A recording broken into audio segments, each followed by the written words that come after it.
All right, you all, thank you all for sharing that information. You can continue to share that, but I will go ahead and get started. And I'm going to say to you all again, welcome to EdTech Tuesdays with ATiMs and Friends. And this session is Grow, Create, Innovate, STEAM-Powered Art for grades 3 through 8. And Alicia has an update about that as well. My name is Pernell Jones. I'm the Alabama Technology and Motion Specialist located at the University of Alabama at Birmingham, UAB. Go Blazers. Those other universities that you see to the left are where other ATiM specialists are located, as well as the regional in-service centers across the state. That's my contact information. If you need to get in contact with me, please do. Either email, I do respond to. Region 5 serves the following LEAs from Alabama Aerospace and Aviation down to Trussville City Schools. Again, we're here today with Grow, Create, Innovate, STEAM-Powered Art for grades 3 through 8. And you all, we're nearly done with this semester. We have one more session for this semester and then followed by the rest the next semester. So hopefully you'll be able to join us on those as well. If you haven't had an opportunity to listen to Tim Talks, it's a podcast hosted by my colleague, Angela Clark, and myself. So if you get an opportunity to listen to that, we try to bring awareness to you about the different state initiatives, not just about ATiM, but other state initiatives as well, and how they can benefit you, your school, or your district. The last two episodes was highlighted right here, episodes 17 and 18. Episode 17 was done by Bianca and Carissa, both were the Office of School Improvement. And then episode 18 is done by our new Teacher of the Year for Alabama, Katie Collins. So if you get an opportunity, please check those out. You can listen to us on Spotify, Amazon, or Apple Podcasts. And without any further ado, we're going to turn it over to Alicia. Alicia, I will stop sharing and let you get to the reason why they are here. Awesome. Thank you. I just want to say, first off, a shout out to Pernell, because I don't know if you guys realize how fortunate you are to have him. I do this kind of stuff all over the country, and he has probably one of the most organized events and really brings a lot of great information to you guys on the regular. So kudos to you. You deserve that shout out, Pernell. And I'm going to share my information in the chat right now for you guys to have that. My name is Alicia Verweij. And can you guys see my screen? Yes. All right. So I am based out of Mississippi. I work with Maker Maven. I have been with them officially now for about a year, a little over a year. Before that, we've been unofficial together for about the last 5 years or so. I have 20 years experience in the classroom and my certification in gifted education. My last 8.5 or so years were spent in gifted education, grades 2 through 6. But over my time in education, I've run the gamut, including our leadership team and after-school STEM clubs. So I've done a little bit of it all. I do have my master's of educational leadership. And now I basically travel the country doing different training sessions and presentations for teachers in various capacities. So today, our focus is going to be on Grow, Create, Innovate. We're going to talk about how do we bring art into the classroom so that you can do this in a way that is very strategic. This QR code will get you a copy of the full slide deck. So if you would like a copy of the slides, you can go ahead and scan that.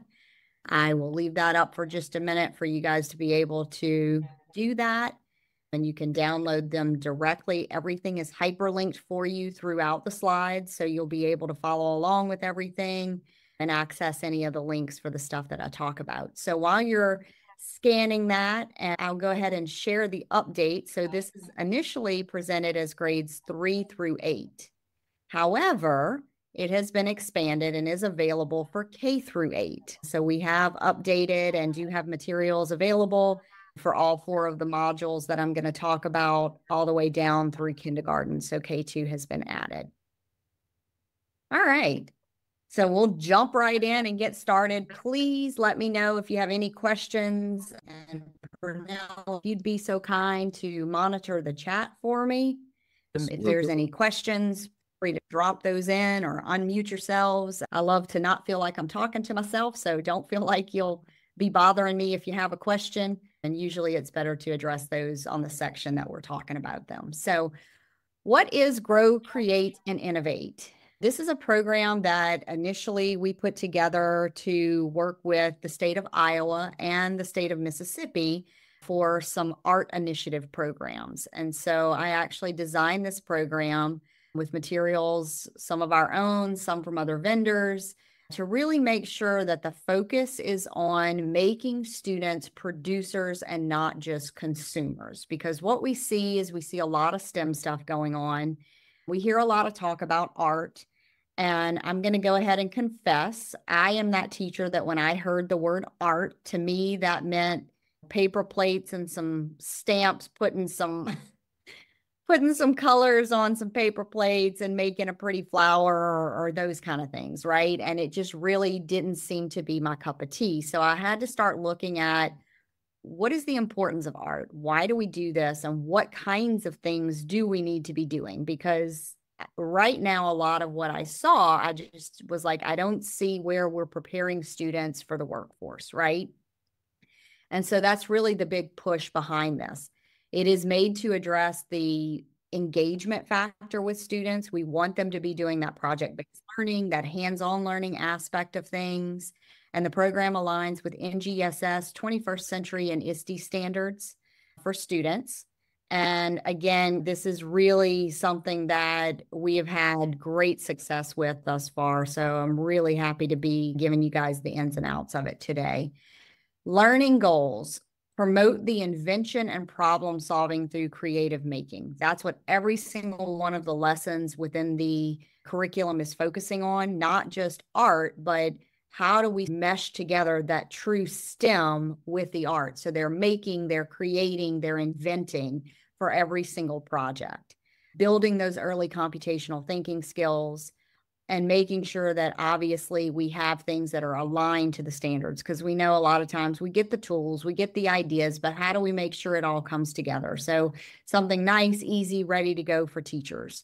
We want to encourage students to have that resilience, that iteration process. That's something that I don't see fully happen in its full capacity in the classroom a lot of times, is just students being given the space to go through multiple versions of a creation. And so that's the other piece that we really strongly push throughout this program. And then student agency and ownership, is we want them to feel that ownership of what they've created. So if you do this program, and you do not have to buy all the parts and pieces, but this was done through 2 initiatives that they were looking for a whole solutions. And so what you get if you're buying the whole package, you get the cart. The cart comes with 4 different activities from that particular company. Those are our capstone activities. You get microbits, the 3Doodler 3D pens, and the Makey Makeys. So with the Maker Cart, the 4 activities that we focus on in the capstone projects are the reaction game. We build an operation game. There's a DNA modeling activity. Excuse me. And then they build an automata, which is technology that is something they are fully creating. So they're understanding things like cams and shafts.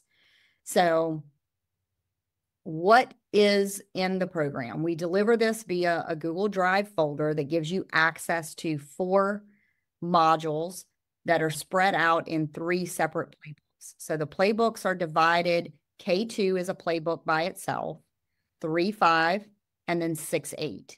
You can get all of them. You can get part of them. However you choose to do it, it's completely flexible within those grade bands, so that you easily have resources to differentiate and span over multiple sets of students. And we know in a classroom, most of the time, students are above or below grade level. So it also helps giving you that flexibility for those students to scale it up or scale it down. You get everything that you need as far as the materials. So all the cardboard, the glue, the the wire for anything like that they're creating, the tin foil that they're going to use. And when I say you get everything, you get cardboard cutters, the whole nine. So this comes as a full-on solution. Now, again, if you're interested, but you already have, say, for instance, the Makeys or whatever, and this interests you, please don't hesitate to reach out, because we can piecemeal this out for you so that you get what you need and not the stuff that you don't need. So don't hesitate to do that. You get the presentation slides. So everything you need as a teacher to give the backstory, how this connects, what prerequisite skills, any worksheets and templates that go along with, we want them to sketch this out, or we want them to answer specific questions. You need to give an assessment. There's some things in there for that. Templates, supporting materials of any kind that's needed. It's all in here. Rubrics, questions, resources, everything. So how are the playbooks laid out? I've already told you they're organized by grade level, and they're set up to do in a progression phase. And then it is a consistent layout. So each of the 3 books are laid out so that they are the same and everything is in the same order, just scaled based on the grade level and activities for those students. So module 1, and there's 4 total modules within each playbook. Module 1 is all about 3D printing. We use the 3Doodler pens, but we're teaching about 3D printing as a whole in that unit. So what is it? How is it used in the real world? Those kind of things. And then we go into the 3D pens and some activities with that. And then we get into module 2, which is all about circuitry. So we're teaching them all about what is a circuit, how does that work? And we use Makey for this. We have several activities around that. Then module 3 is the reaction game, and the microbit is our focus there. So we get into the reaction game, which talks about the biology of how we work and how fast do we react, and talking about reaction times. So you get into gathering data.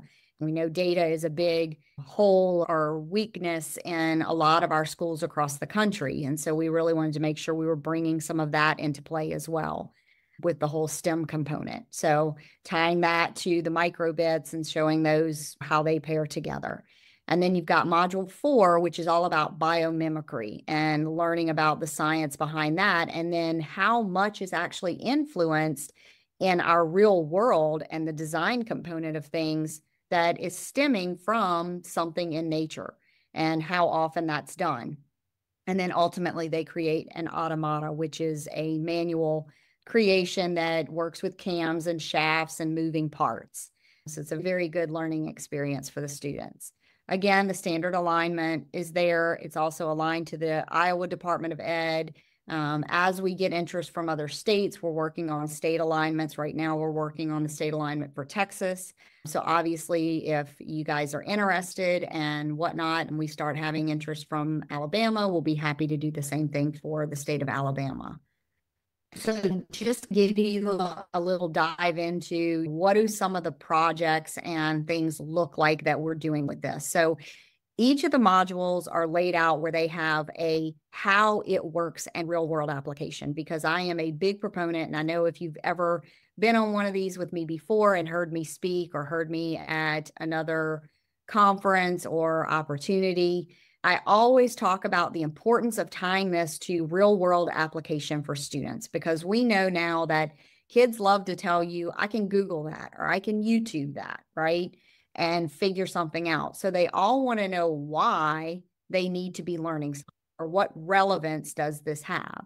So I made sure that every single one of the modules begins with what we're teaching and how it ties to the real world. Everything from the videos to the discussion prompts that go with the videos. So literally we've left nothing for you to really have to do independently. It's all the work is done for you. Then we get into the exploration activity. The purpose of this activity is basically familiarizing the students with the skill sets that they need as they progress to get to that big capstone project that they're going to create. So it's usually going to be some sort of guided activity. A lot of times it's letting them practice a skill, but it's also teaching them how to use the device. So whether that be the 3Doodler or the Me or what have you, it's an introductory to the device as well as some sort of skill set that they're practicing. So you see here, I've got a video. In this video, she's talking all about what is 3D printing and how it works. And so she's going through the process, she's explaining this. And obviously we have different videos depending on what grade level you're accessing, because this video is not necessarily one you would use with kindergarten per se. So each playbook has their own levelized video that's appropriate for that grade band. We give you differentiation ideas, how to scale up, scale down for different students, what standards are supported and how they go with the activity. And then this is a sample of one of the activities where you see they're learning how to use the 3Doodler. And so it's a code by color by number, so to speak, but they're going to use the 3Doodler pen. They're doing some math projects to know what colors, right, their sums are, to know what they have to color what. And they use the 3D pen to do that. So they start to learn all about how to use the pen, what 3D printing is, etc. Then as it progresses, we get into the capstone project. And so with the capstone project, this is always going to be some sort of student creation. So we give them the concept, but the students are going to take this and everybody's stuff is going to look different. It's always a hands-on culminating project that's very project-based, inquiry-based project-based learning. And then there's going to give you the wrap up, which is going to give you if there's a rubric or if there's questions or if there's a template that you could use or a worksheet you could use as like an assessment type thing, any additional resources, whether that be here's some additional activities if you wanted to take this further, a way to expand it, or places to access more resources. For instance, with the 3D pens or the Makey-Makeys, I like these, I want more projects. We give you places to go and find stuff. So this is just a sample along the bottom here of the DNA writing guide, just so you can see some of the things that we do. We want them to be doing all aspects of learning. This is very cross-curricular. So we want them doing the math. We want them doing the engineering. We want them doing the science. We want them doing the technology. So we're making sure that all of these pieces are a part of it.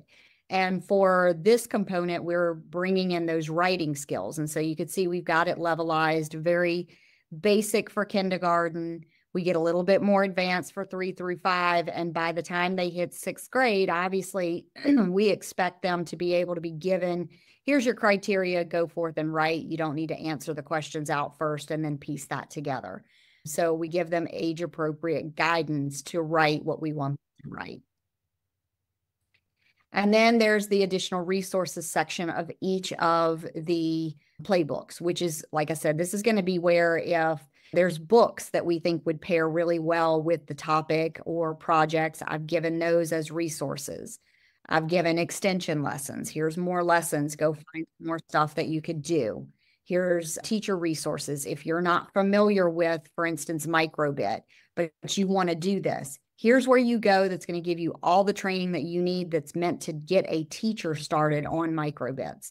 Here's your first introductory lessons for your students with microbits. So just making sure that you literally have all the parts and pieces throughout the playbook and it's very smooth.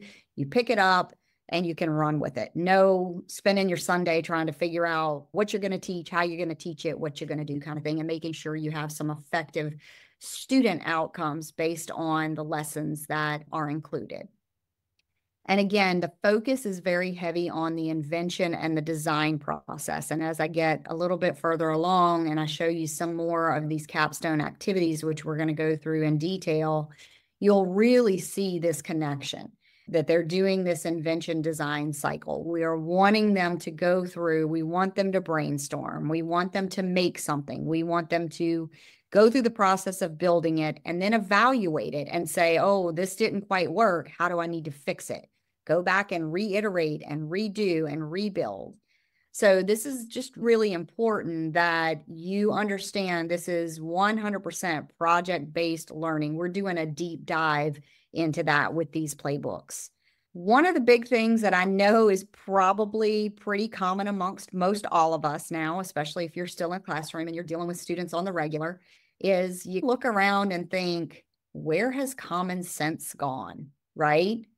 So what the intent behind this is, we really want those skill sets that employers are looking for. And above all, what they're looking for right now is people that can think through problems, that can problem solve. Because just like we are experiencing on the regular of constant updates with technology, and something's always changing and there's something new. And now with AI, we really know that's on hyperspeed.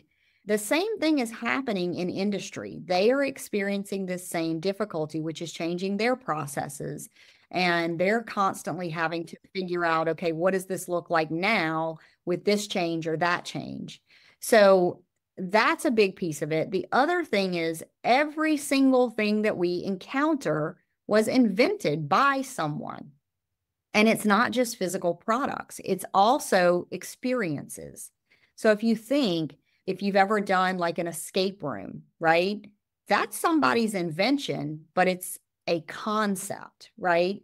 Which still had to be flushed out. So we really want students using their brains to create and design and invent, and see that art has a place in all of this too. So those creative students begin to see how art really fits in the real world.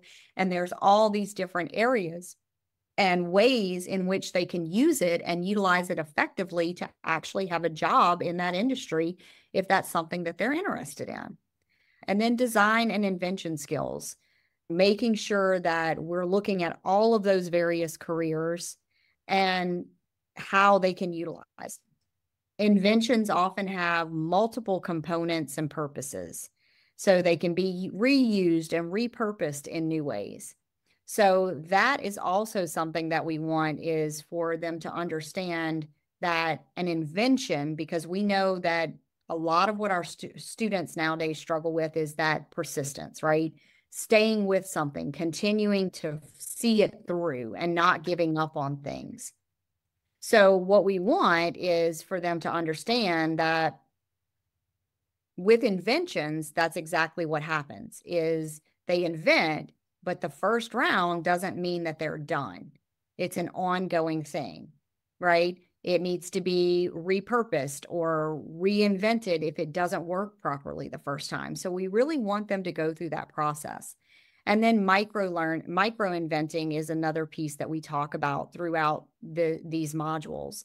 Breaking inventions into smaller steps and smaller processes, understanding that when you're working on something and you are improving it or you're adjusting it in some way, you can't deal with every single piece of that project at the same time.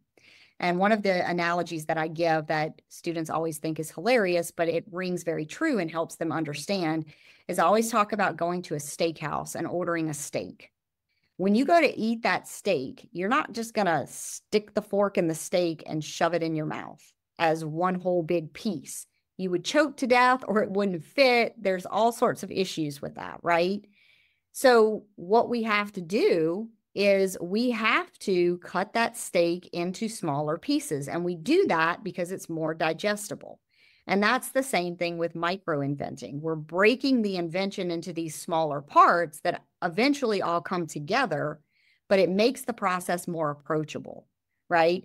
Especially helping students understand that a lot of things have already been created at this stage in our world and how long it's been around, but it's adding to or making a small change to something, and now suddenly it makes it way better, right? They adjusted the handle or they did some minor little tweak to it. If you think about TVs, have been around for a while now, but there's been a lot of changes with TVs, right? Flat panels and high definition resolutions and all of these things. So it's understanding that inventing doesn't always mean the entire thing is going to be brand new, but a piece or a part of it can be changed and new and changed, and that makes it a new creation. So it's also talking about micro inventing and teaching them about that. There's a heavy focus on computational thinking, which is bar none hugely important in every classroom and in every subject. And so really just going through what is computational thinking and looking at those parts and pieces and making sure that this really fits in helping teach all of these concepts. So, and then pairing that with how it matches up. So we're seeing that the concepts are there, and most of us by this point hopefully are familiar with the concepts of computational thinking, the logic, the evaluation, the algorithmic creation, the pattern recognition, decomposition, and abstraction. But the approaches is what we really focus on and how those pair up with that. So the tinkering, changing things to see what happens, the creating, the debugging, the finding and the fixing of the errors. The persevering is huge, sticking with it, seeing it all the way through. And of course, collaborating, true collaboration where they're working together. So invention and design support with the computational thinking, showing how those all fit together. Micro-inventing mirrors decomposition by breaking complex inventions into smaller, more manageable parts, just like solving problems in computational thinking. And then repurposing fosters that pattern recognition, so helping students identify how things work and applying those patterns to new creative solutions. And then designing experiences that support that algorithmic thinking. So when they're designing, they are looking at a process, right? Algorithmic thinking is a process. It's step-by-step instructions. And so that's really what we want them to understand is those two things go hand in hand. And as students create those plans to improve or solve those problems, there is a process, right? And so seeing that those things connect. And then tinkering encourages that abstraction and the iteration piece, allowing students to focus on core functions, refine their ideas, and develop that, as we talked about, that resilience or that grit through trial and error. And the whole purpose of this is to really empower students. And again, circling back, we want them to be producers and not just consumers. So we are in a phase with industry where no longer is it enough for students to just know how to operate technology. They need to know, and employers are expecting them to know, how to use technology to actually create something new, whether it be a new process, whether it be a new system, or a new thing altogether. But they need to know enough about technology nowadays to be able to do that and use it in a more productive way as a producer and not just consuming it just as a user. So teaching technology only through consumption limits creativity, meaning if you're just teaching them how to get on the computer, how to sign in and how to do this application or how to run this specific robot, you are limiting their creativity. Just like teaching language without reading or teaching writing or music without them playing it or practicing it, right? We would never do that. We want the same thing from our technology. And then understanding how things work encourages students to think like inventors. This fuels their creativity and it really makes them true problem solvers, which is what industry people want and are looking for. And then creating with technology builds that essential skill like design thinking, the resilience, the collaboration, and honestly, even communication, even though that's not one I'm driving home here. And then when students produce rather than just consume, they become active, engaged learners, right?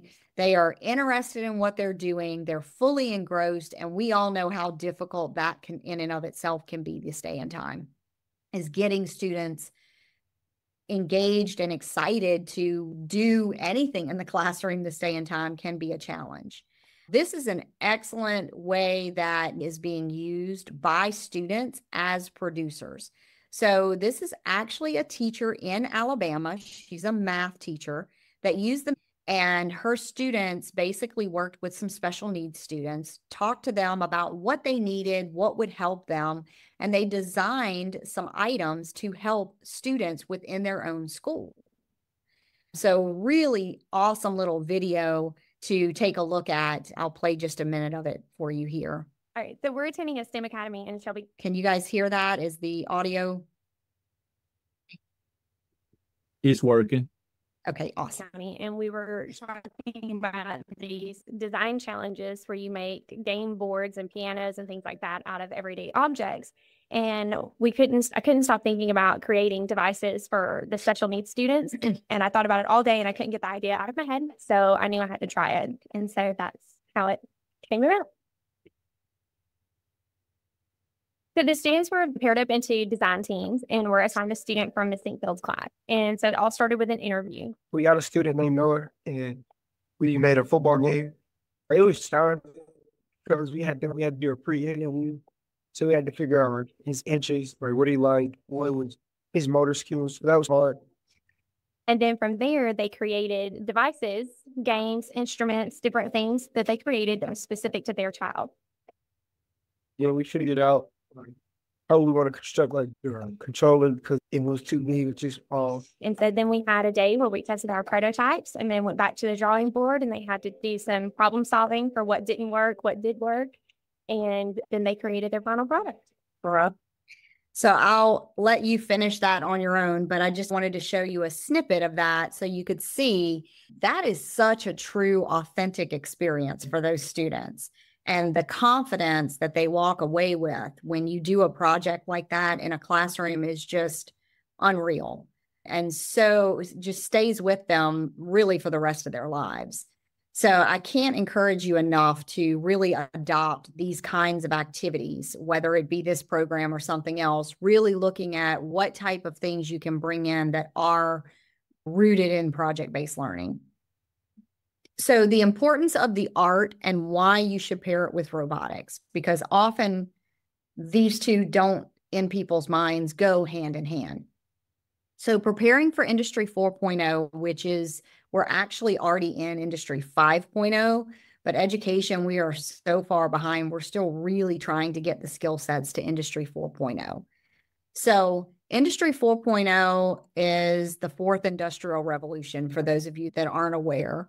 And so STEM education really nurtures that diverse skill set that's needed for industry at this point in time.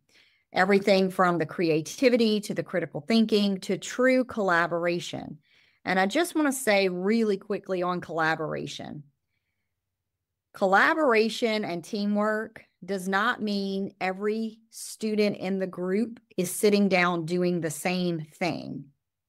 Think about this in terms of how you work with your colleagues, because what I often see is they'll put students in a group and then everybody's trying to do the same job instead of teaching students how to truly work together and do what we do in the real world, right? If we're working on a project together, I'm going to take this one thing and Pernell's going to take something else and Susie's going to take something else, and we're all working on the same big project, but we've each got our own piece.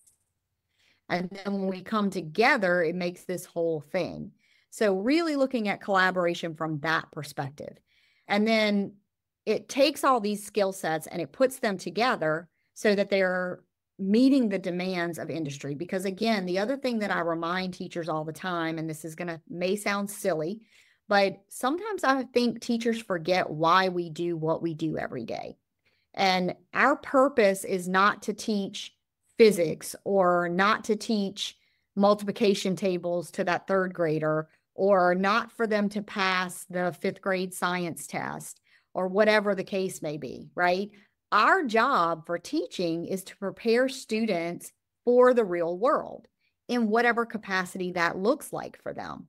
So we need to keep in mind what is going on in industry so that we know what we need to be doing in our classrooms and what kind of things we need to be teaching so that they are prepared.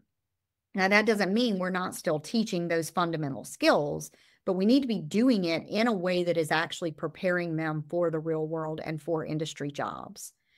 So a little bit of stats for you to give you some of the importance is 97% of employers believe that creativity is increasingly important in the workplace. And then a survey of 900 CEOs in over 60 countries revealed that creativity is considered the most important leadership quality. So if you think art and creativity is not important, hopefully that right there is a little bit of an eye-opener for you. Creativity, Industry 4.0, and growing jobs, this is the connection between everything that I've designed and created throughout this whole unit and course of study here, is really to say, how are we going to bring this all together in a way that works? We're looking to foster the creativity, making sure that we are encouraging students to think creatively and innovatively, right? Using the art to interact and create stuff. This mirrors their real world experiences. How are we making sure we bring that in as much as possible? So providing simulations and scenarios that reflect those real life situations so that we can help students actually understand how this applies. How do you take the knowledge you're learning and then use it in a job? And then ultimately, that's where it's ending, is the preparing for growing jobs, equipping the students with the skills in both technology and creative problem solving so that they are ready to go into this expanding job market. So what is the job market? What kinds of skills do students need to develop? And how do we do that with educational technology? We're appealing and relatable learning experiences. So we want to make sure that it's something students are, have that appeal, they're interested in, they want to be engaged in. And then we want to make sure that it's accessible, meaning this should be in every subject, cross-curricular, everywhere, right? Engaging in those complex concepts. And again, I can't stress that enough. It's not just using the technology, but how do we make sure they're actually creating and inventing with these devices? And art education has shown 18% decreases in dropout rates among low-income students in particular, indicating the positive impacts that art integration has on our students and on our student retention.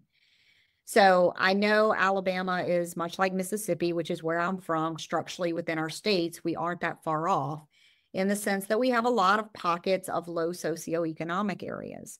And having taught in a 100% free and reduced lunch Title I school for 20 years, I know these are my students. This is my population. And students really gravitate to things that make sense and to ways of expressing themselves. So if you can keep a kid in school that graduates that might not have otherwise graduated, that's a huge win in my book in and of itself. So these are just some areas that really are beneficial to students when you're bringing in that educational technology piece. It gives them that proactive spirit. It is helping them adapt for the future. It does a great job of self-assessment because they can only argue so much with technology and make it somebody else's fault till they have to own it if they want to accomplish their task, right? They have to say, oh, well, I must not have done that algorithm right. Let me fix it. Motivation for learning. We all know that 80% of our job is getting the students to want to do something in class, right? So bringing in that educational technology really helps with that aspect. Developing new ways of communicating. They have to communicate with something that only understands certain formats. Critical thinking, bringing in that critical thinking and computational thinking skills. Self-esteem, the confidence in a student when they have a device and they can't get it to work, or they created something with technology and they've had a hiccup and they finally get it to work. To see that student and their confidence grow the way that it does is just tremendous. And then learning from their own mistakes. Teamwork and collaboration. How do we actually work together to create this and get things done?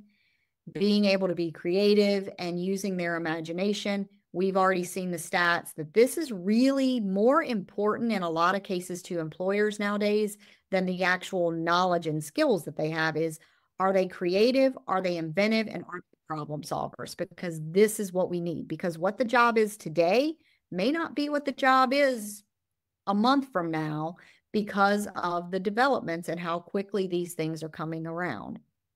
And then the importance of pairing art and robotics. So just looking at creativity, and some of this is repetitive, I do want to point out the proven impact on creative growth. In a 5-week robotics coding study, 93.25% of students reported increased creativity, research, which we know is huge to get students to do, and problem-solving skills, reflecting the power of art to elevate STEM learning. So that's huge. There's some resources in here for you if you want some more information on it that I threw in. I want to do a quick look because I know we've got just a couple of minutes left. I want to show you some of the modules inside and the activities. So the first one, we talk about 3D printing. So what is 3D printing? It's a process that creates three-dimensional objects by layering materials. So that's huge that we teach them it's a layering process. And that's one of the reasons we chose to do the 3D pens rather than a full-on 3D printer, because they're physically creating those layers themselves. So they begin to really understand that process and what it takes to create something. 3D printing with the 3Doodler pens. Jumped ahead of myself, I guess, there and gave you the reason we chose to go with the pens. 3D printing is widely used in all industries nowadays. The top reasons that people use 3D printing, we know prototyping is huge now, product development, innovation, increased efficiency, and cost reduction. All of these things are very practical uses in industry for 3D printing. And so we talk about that with the students. Then we go into the DNA modeling activity. And so what we're doing is we are introducing the 3D pens. With the younger grades, we're introducing the patterns. And what we're having them do is get used to using the 3Doodler pens by recreating the pattern for the DNA structure. So we're teaching them that we are going from a 2D to a 3D, from a worksheet to building that up and learning how to make it stand up. Now, obviously, with kindergarten, they're going to stay really basic and stay on their sheets and that sort of thing. But we're also teaching pattern recognition and colors and letters and all sorts of other skills that are in there, of course, depending on which age group, depends on how heavily we're focusing on which skills. These are some of the final projects. So what we encourage them to do is once they've done this with the 3Doodler pen on the paper, now see if you can get it to stand up. So this first one is 3D printed. This one down in the corner is 3D printed. But we also give the option for you to create from other materials that are provided within the kit. So letting students get creative and decide what are they going to use to actually create their DNA models, right? And letting it be flexible. So I actually created one that was a combination of cardboard and 3D printer filament on top of it for the color coding. So they're learning about DNA while they're learning about 3D printing, and that DNA is our 3D printed models for ourselves, if you will. That's the connection that goes on there. And then module 2 gets into circuitry, and so heavy science focus here. Most of you are probably familiar with Makey-Makeys. They've been around a long time. So we're teaching basic circuitry. What is a circuit? Teaching about Makey-Makeys, how to utilize them. And then we get into the first project is just introducing how you complete a circuit. And we do the high five activity where the two parts come together. And when they put their hand on top of it, it says something. So we're using Scratch to do the programming and showing them how to pair Makey with Scratch. So you're learning about circuitry, but then they get into the storytelling process and how that all works because they're coding in Scratch. And you can see some of our teachers in Iowa making their projects, having a lot of fun with those. And if you're interested, I put the link to that activity there.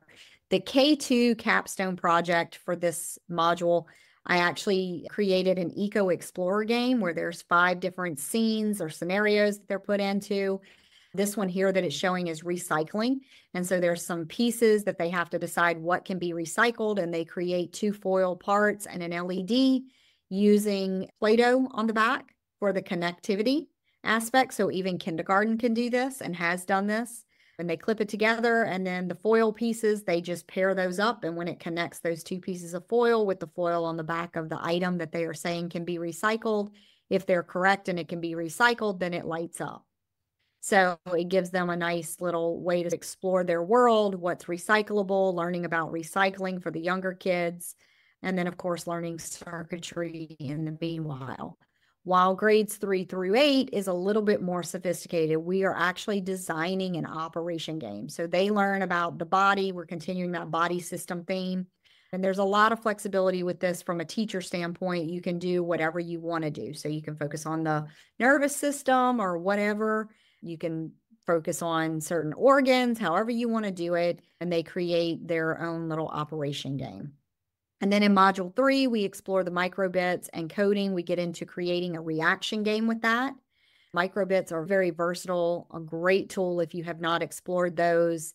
I love the flexibility with microbits.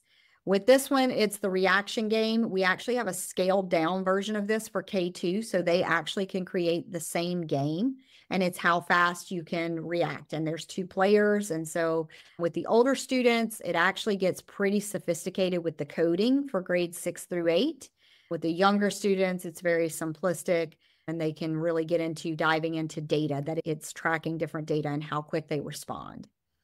So then we get into module 4, biomimicry and the automata. This is simple machines, biomimicry in the science aspect. And so we talk a lot about inventing and what we use from nature. This is where we also see the cart comes into play with all of these activities. For the capstone projects, it's with the maker cart. That's where you're getting all the materials. That cart does come fully assembled. This is what the automata looks like. So you can do different types of cams and shafts, which create different types of movements. And so students start to really learn about those more sophisticated devices. Oh, I need to fix my slide there. Sorry about that, guys. I'll get that fixed for you. And then you can see some of the creations. They got really creative. This one did a dinosaur. This one is a butterfly. So really that can go with a lot of things. Now for K2, we do a more simplistic one. This has just got a basic pivotal point with a basic lever fulcrum situation happening there where the can just go up and down, and they're creating something that goes through there. So we do have something for everybody in K8. This started as a 3-8, and like I said, we've expanded it. And then we are really getting into blending, again, the art with the STEM. And hopefully I've showed you how we do that so that students understand if they are more art-minded, there is something out there job-related for them that does mesh with all of this technology and STEM industry that they've been hearing about. My contact information is there. If you guys have questions, please don't hesitate to reach out. I'd love to chat with you about it or anything else that I might can help with. Thank you, Alicia, as always. And one of the things I want to say, I just had a Teams approved with microbits. I just got that approved here recently that I'll be doing that. And will those curriculum guides or books be on site with you on tomorrow? Will you have those tomorrow with you? I will not, but if you reach out to me, Pernell, I'll be happy to get those to you. It's easy enough to share with you. Okay. Thank you all. I have made it where you can unmute yourself if you have any questions for Alicia at this time. And Alicia, once again, thank you for an awesome session. You bet.